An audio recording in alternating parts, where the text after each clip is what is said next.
République, professeur Alpha Condé, a quitté Conakry ce matin pour la présidente de la République se rend au lieu saint de l'islam pour accomplir ses obligations religieuses. Voici le cérémonial de départ à l'aéroport international de Conakry-Bessia avec Mahamoudou Bari et Laj Sekoussibi. Le président de la République, Alpha Condé, en partance à la Mecque ce samedi matin. Avant son départ, professeur Alpha Condé a procédé au salut du tricolore national ici à l'aéroport international Conakry-Bessia.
Professeur Alpha Condé va effectuer cette année au lieu saint de l'islam. Une opportunité pour le président de la République d'implorer les très miséricordieux pour qu'il répande sa grâce sur la Guinée et les Guinéens. Ce déplacement du chef de l'État sera également mis à profit pour louer Allah et son prophète Mohammed, paix et salut sur lui, afin de promouvoir la paix et l'unité entre tous les Guinéens.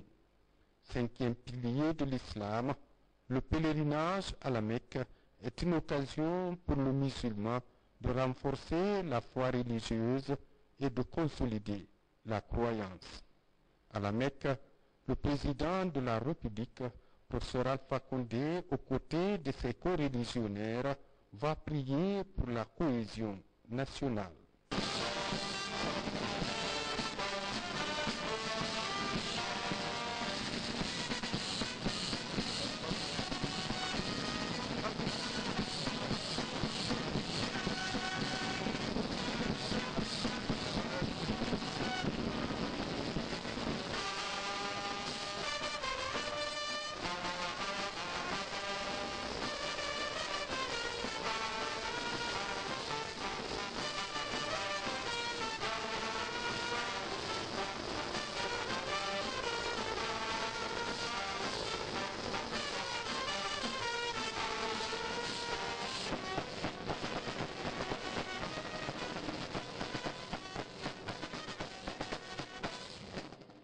L'autre image de l'actualité nationale, le Premier ministre a effectué une visite de travail dans la préfecture de Massanta. Mohamed Saïd Fofana est allé transmettre le message du chef de l'État aux populations à la base. Au cours du meeting organisé pour la circonstance au stade Ben Bella, le chef du gouvernement a exhorté les habitants de Massanta à renforcer le national. Hadi Kamara, envoyé spécial.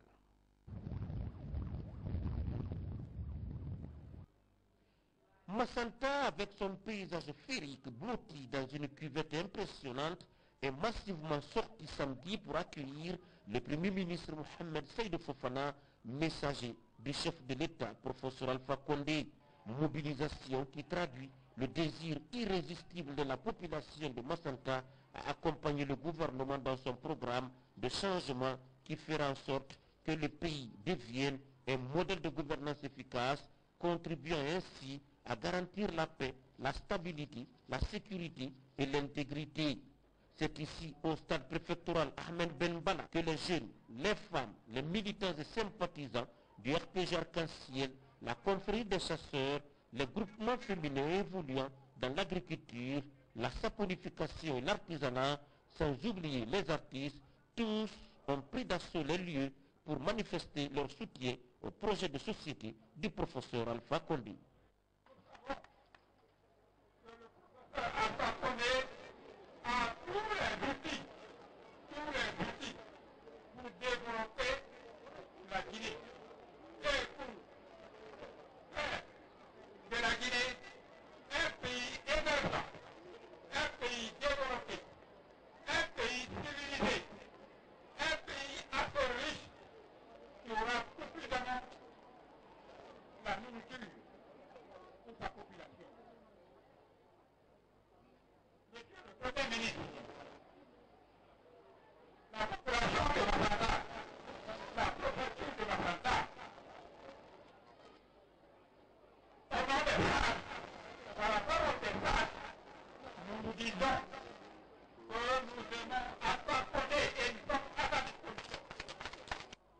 La population de Massanta est ravie du gouvernement en matière du respect des principes de base de gestion des affaires publiques, ce qui a abouti à l'atteinte du point d'achèvement par la Guinée sous le mandat du professeur Alpha Condé.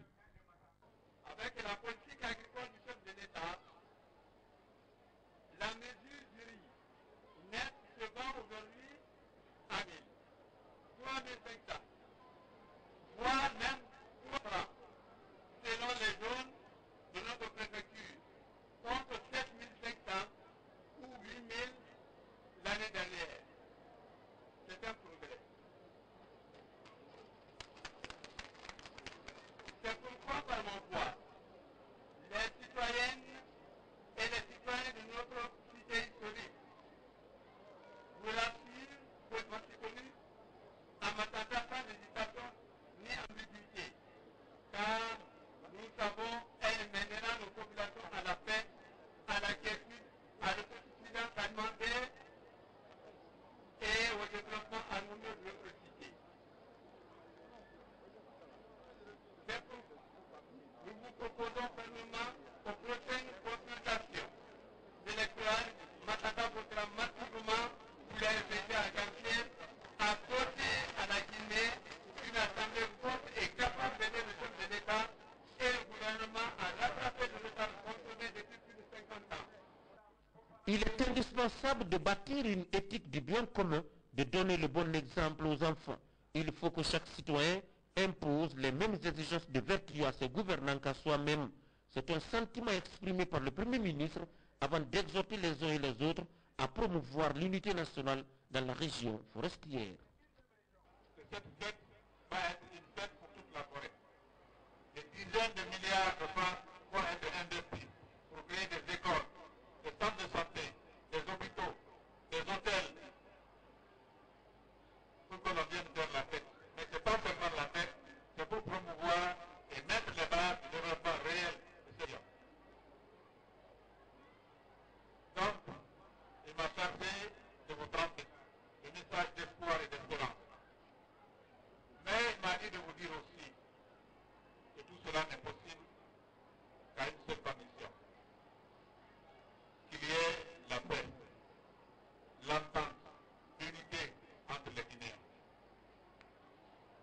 Que les Guinéens sachent relever l'État, que l'État se soucie du sort des citoyens. Que les Guinéens respectent la justice et le droit. Un État ne se bâtit que sur ses piliers essentiels. Un État fort, une administration forte au service et à l'écoute des citoyens. Une justice équitable pour tout le monde. Voilà ce que le président souhaite.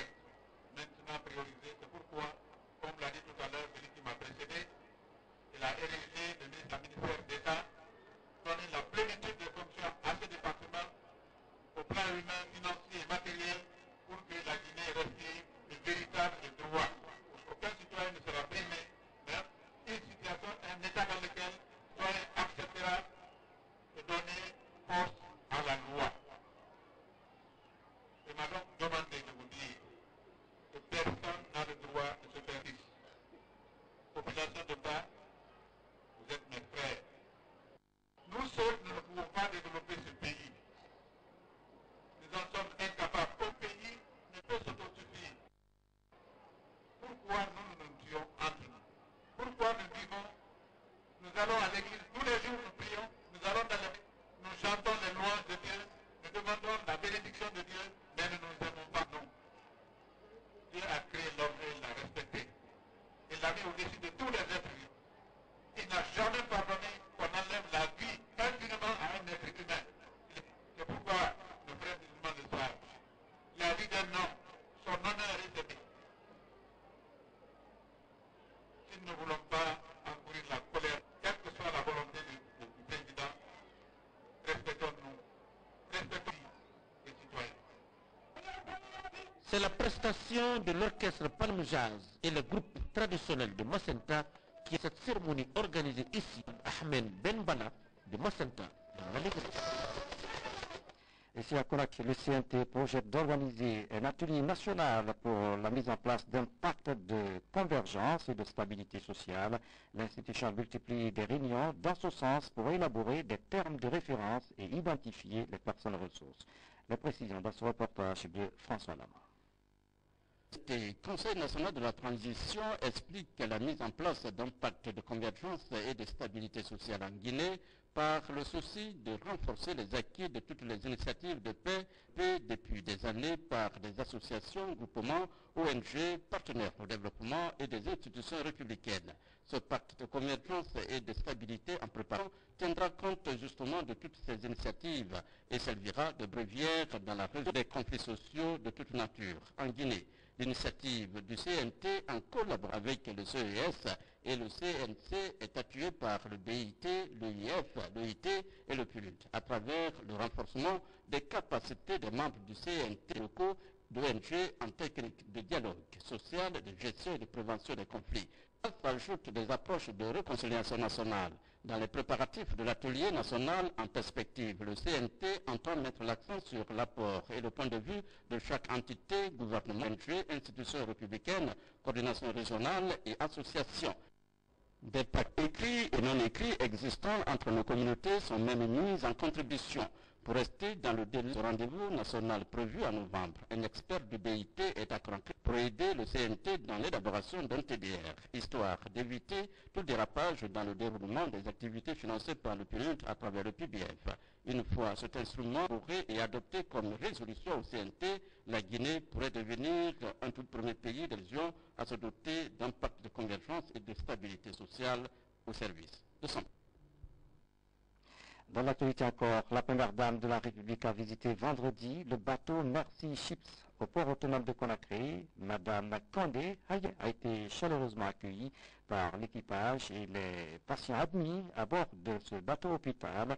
Pour l'occasion, Madame la première dame a encouragé les malades et félicité les médecins pour le service rendu. Le reportage est signé de Haya Adama Nagasuma. Haga Gene Kondé était l'invité spécial ce vendredi du bateau hôpital Africa Merci, un bateau de compassion de tonnes qui emploie 400 volontaires qui offrent leurs services en guise humanitaire. Le chef de l'État est donc venu féliciter et remercier l'équipage composé d'hommes et de femmes de nationalités diverses qui pendant 10 mois vont soigner gratuitement nos frères et sœurs souffrant de cap physique. Madame Kondé a félicité le directeur du bateau qui vit sur ce navire avec sa femme et ses enfants. La première dame de la République a ensuite suivi une visite guidée qui l'a conduite dans les différentes salles d'hospitalisation, les différents laboratoires d'analyse, salles de scanner et de radiographie ultramoderne. C'est dans le salon d'honneur du bateau Africa Merci que Hagagene Kaba-Kondé et sa suite observé une pause au cours de laquelle un cocktail a été offert à l'épouse du chef de l'État et à sa suite. A noter que ce bateau de compassion livre chaque jour 1500 repas, dont 200 dîners à ses occupants. La venue de la première dame ici est un grand honneur pour nous. Découvre un bateau hôpital. Nous faisons de la chirurgie. Nous sommes un bateau exclusif chirurgie. Nous ne faisons pas de maux de tête. Malheureusement, on n'a pas le personnel. Nous ne traitons pas les cas de cancer ou les maux de tête. De la chirurgie. non, effectivement, on ne voit le VHV. Mais bec de lièvre est ce qu'on appelle tout maxillofacial, les tumeurs. Après avoir partagé ce petit déjeuner avec ses invités, Hagagene Kondé a encouragé nos nombreux compatriotes installés dans les différentes cabines. L'épouse du chef de l'État a eu des mots de compassion pour chaque patient qu'elle a rencontré sur son passage dans ce bateau Africa Merci. Elle a ensuite loué le gigantesque travail qu'abat le corps médical en faveur de l'amélioration de la santé des populations, surtout celles déshéritées. Je suis très soulagée de ce qui se passe sur le bateau, ce que j'ai vu ici, des malades, des personnes désespérées qui encore hier étaient cachées dans les fonds de cases et qui, grâce à l'hôpital flottant, vont se retrouver en humain. Ceux qui avaient le visage déformé ou les pieds, les becs de lièvre. Donc vraiment, je suis soulagée et je les remercie de redonner la dignité à ces malades et la joie à leur famille. Le bateau va rester ici à Conakry pendant 10 mois. Donc c'est sûr qu'il y aura beaucoup de besoins, de dépenses à faire. Parce que la population, les gens vont se rendre compte au fur et à mesure. Il y aura le bouche à oreille, je crois qu'il y a eu une information médiatique. Donc quand on verra les résultats des premiers opérés, je crois qu'il y aura encore du monde. Donc les donateurs doivent soutenir encore l'effort. C'est très réconforté des prestations offertes aux populations par Africa Merci que Hagagene Kondé a pris congé de l'équipage. À sa sortie du bateau, certains travailleurs ont de façon spontanée accueilli la première dame de la République par des vivas. Justement, peu après cette visite, la première dame de la République a présidé la manifestation de réjouissance de Séré Herman Konan de Kankan, ici à Conakry, une manifestation qui visait à encourager les efforts du gouvernement guinéen suite à l'atteinte de l'initiative PPTE des pauvres très endettés. Haya Adama Magasuba y était. L'épouse du chef de l'État a présidé la grande mamaya du Séré Herman Konan III, organisée pour la circonstance sur l'esplanade du Palais du Peuple. Une cérémonie en prélude aux festivités de la fête de Tabaski le 5 octobre prochain. La Mamaya 2012, intitulée Mamaya PPTE, organisée par ce groupe de jeunes de la même génération, intronisée depuis 5 ans, fête sa dernière année afin de céder la place à un autre CD. Pour cette dernière année, la Mamaya a été organisée en collaboration avec le gouvernorat de la ville de Conakry. Une cérémonie qui a connu la présence du premier chef de gouvernement, des épouses des membres du gouvernement et de certains ministres. C'est avec ferveur que la première dame de la République a été reçue par les organisateurs et les membres du CD Herman Konan III. Les œuvres du chef de l'État ont été louées et chantées par les griottes. C'est le ministre conseiller en charge des questions économiques et stratégiques qui a, au nom des Kankanais et du CD, ouvert le bal. Dr Ousmane Kaba a mis en exergue les chantiers entamés par le chef de l'État avant d'exhorter chacun au travail bien fait.